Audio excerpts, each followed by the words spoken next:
فرشتے بھی اس کے ساتھ ہوتے ہیں اور شیطان بھی ہوتے ہیں. ہر آدمی کے ساتھ ایک شیطان ہوتا ہے. تو شیطان آپ کے گھر میں آپ کے ساتھ رہتا ہے, فرشتے بھی آپ کے ساتھ گھر میں رہتے ہیں. جب تک فرشتے موجود ہیں تو شیطان میں اور فرشتے کے درمیان ایک مارکا جنگ کا باغ چلتا رہتا ہے. شیطان آپ کے دل میں ایک وسوسہ گناہ کا ڈالتا ہے, فرشتہ اس سے روکتا ہے کہ دیکھو یہ گناہ ہے. لیکن معاملہ ہمارا عجیب ہے کہ برا ہو رسم و رواج کا اور فیشن پرستی کا, کہ ہم اپنے بچوں کو کپڑے بھی وہ پہناتے ہیں کہ جن میں تصویریں لگی ہیں, کھلونے بھی وہ دلواتے ہیں جن میں تصویریں بنی ہوئی ہیں, در و دیوار پر تصویریں بھی لٹکاتے ہیں جانداروں کی. حدیث میں بہت واضح طور پر فرمایا کہ جس گھر میں تصویر اور کتا ہو اس میں فرشتے داخل نہیں ہوتے. تو ہم نے فرشتوں کو تو یہ کہہ دیا کہ بھائی آپ کی ضرورت ہمیں نہیں ہے. ہمارے بچوں کے ہم نے اپنے بچوں کو تصویروں سے سجا رکھا ہے, دیواروں پر تصویریں لگی ہیں, تو اب فرشتے تو داخل نہیں ہوں گے. تو آپ نے اپنے گھر کو پھر شیطان کے حوالے کر دیا.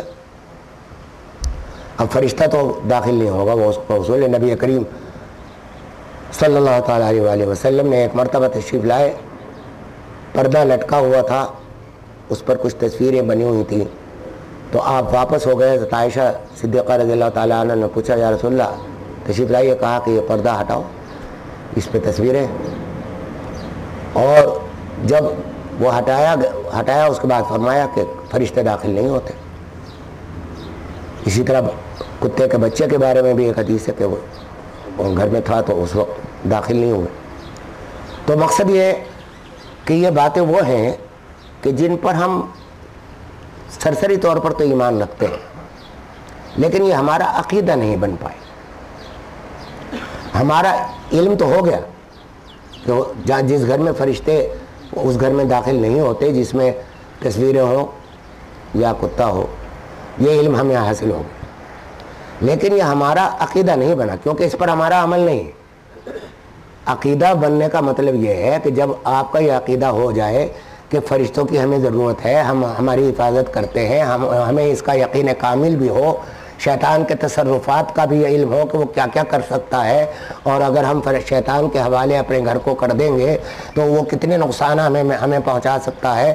جب یہ چیز ہمارے ذہن میں صرف علم کے درجے میں نہ ہو بلکہ یقین کے درجے میں آ جائے تو پھر یہ عقیدہ بنتا ہے, اور عقیدہ بننے کے بعد پھر اس پر ہمارا عمل شروع ہوتا ہے. تو شیطان قرآن بھرا پڑا ہوا ہے, جگہ جگہ کہتا ہے کہ وہ عدو مبین, کہ کھلا ہوا دشمن ہے. اب جب وہ جس گھر سے فرشتے نکال دیے گئے اور شیطان کے حوالے کر دیا گیا اس گھر کو, تو اب شیطان تو کھلی چھٹی مل گئی اس کو. اب وہ گناہ کے وساوس ڈالے گا, اس کو روکنے والا کوئی نہیں. طرح طرح کی تمنائیں پیدا کرے گا, طرح طرح کے وعدے کرے گا کہ تم یہ کام کر لو تو اتنی بڑی دنیا ملے گی, تم یہ تمنائیں دل میں پیدا کرے گا. اب اس کی رکاوٹ کا کوئی راستہ باقی نہیں ہے کیونکہ فرشتے گھر میں نہیں ہیں. اب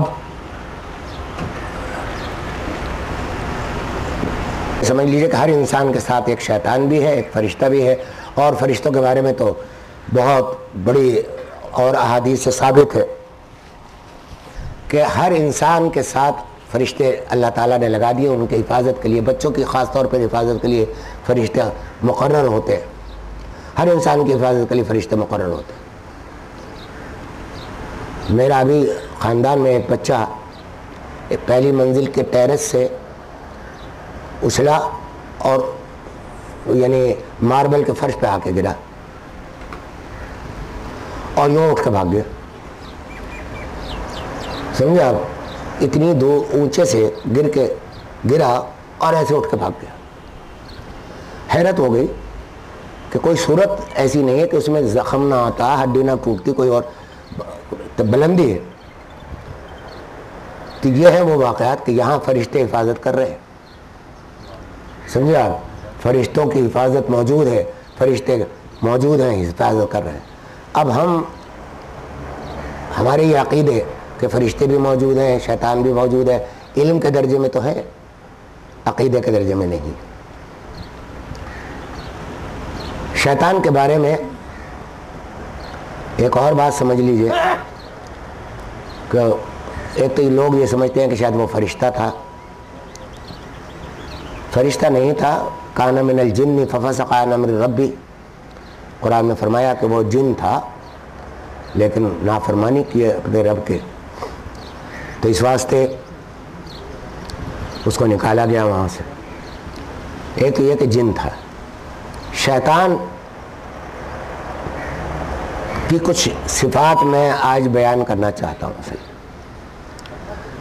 اور وہ جب یہ معلوم ہو کہ وہ شیطان کیا، کس حد تک اس میں طاقت ہے، کتنی طاقت ہے، کیا کچھ کر سکتا ہے، کیا نہیں کر سکتا، تو ہمیں بچنے کے آثار، اپنے دشمن سے بچنے کے لیے یہی تو ضروری ہوتا ہے نا کہ ہمیں یہ معلوم ہو کہ دشمن کس اسلحے سے مسلح ہے، اس کے اندر کتنی طاقت ہے، اور اس سے بچنے کے کیا طریقے ہیں۔ جب تک یہ بات، تین باتیں معلوم نہ ہوں اس وقت تک دشمن سے بچا نہیں جا سکتا۔ اس لیے ایک تو یہ بات سن لیجئے کہ یہ جن تھا، معلم الملکوت تھا، بہت عبادت گزار تھا، بہت زیادہ، اتنا عبادت گزار تھا کہ فرشتوں کے درمیان رہ کر اس نے اپنا ایک مقام بنا لیا تھا، اس کی بڑی تفصیلات ہیں۔ لیکن اس کی عبادتوں نے اسے ملعون ہونے سے نہیں بچایا۔ ایک بات تو غور کرنے کی ہے، سمجھا؟ وہ عبادتیں کرتا تھا، بہت کرتا تھا، اور توحید کے معاملے میں تو سامنے کا قصہ ہے کہ وہ حق تعالی شانہ نے حکم دیا کہ سجدہ کرو آدم کو، تو اس نے انکار کر دیا، کہا سجدہ کا قابل تو آپ ہیں نہ کہ آدم۔ تو توحید کا معاملہ یہ تھا کہ وہ اللہ کے سوا کسی کو سجدہ کرنے کو تیار نہیں تھا۔ ایک روایت میں پڑھا میں نے کہ شیطان نے اللہ تعالیٰ سے درخواست کی کہ یا اللہ غلطی ہو گئی تھی، معاف فرما دیجئے، آپ تمام گناہوں کو معاف کر دیتے ہیں تو اس کے بھی معاف کر دیجئے، مجھ سے غلطی ہو گئی۔ تو اللہ تعالیٰ نے فرمایا کہ ٹھیک ہے، تم ایسا کرو کہ آدم کی قبر کو سجدہ کر لو۔ تو جواب میں کہا کہ زندہ آدم کو تو سجدہ کیا نہیں، مردہ آدم کو سجدہ کر لو۔